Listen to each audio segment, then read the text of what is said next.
सबै खाले टाउको दुखाइ माइग्रेन हुँदैन। अब तपाईलाई माइग्रेन टाउको दुखाइ नै भएको भनेर कसरी पत्ता लगाउने त? यदि तपाईमा यस्ता लक्षणहरू छन् जस्तै कि टाउकोको एक साइडमा दुख्ने गर्दछ, प्राय गरेर चाहिँ टाउकोको अगाडिपट्टिको भागमा दुख्ने गर्दछ, आँखा दुख्ने गर्दछ र कहिलेकाहीँ चाहिँ पछाडिपट्टिको भाग हुँदै गर्दनमा पनि दुखाइ फैलिएको महसुस हुन्छ र यो दुखाइ चाहिँ छोटो समय मात्र नभएर 4 घण्टादेखि 2-3 दिनसम्म पनि यो समस्या चाहिँ रहिरहन्छ।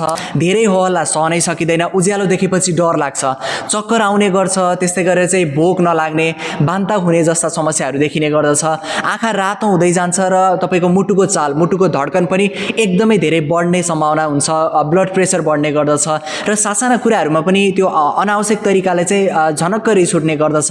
यति मात्र नभएर अल्छी लाग्ने, कुनै काम गर्न जागर नआउने, धेरै निन्द्रा लाग्ने, सुतिराख्न मन लाग्ने।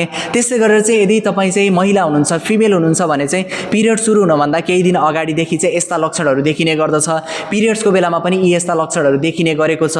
माथिका सबै लक्षणहरू चाहिँ तपाईमा म्याच भएको छ भने तपाईमा माइग्रेन भएको भनेर चाहिँ हामीले धेरै हदसम्म चाहिँ आशंका गर्न सक्छौँ। जहिले टाउको दुख्यो भन्ने साथीभाइलाई भिडियो सेयर गर्नुहोला।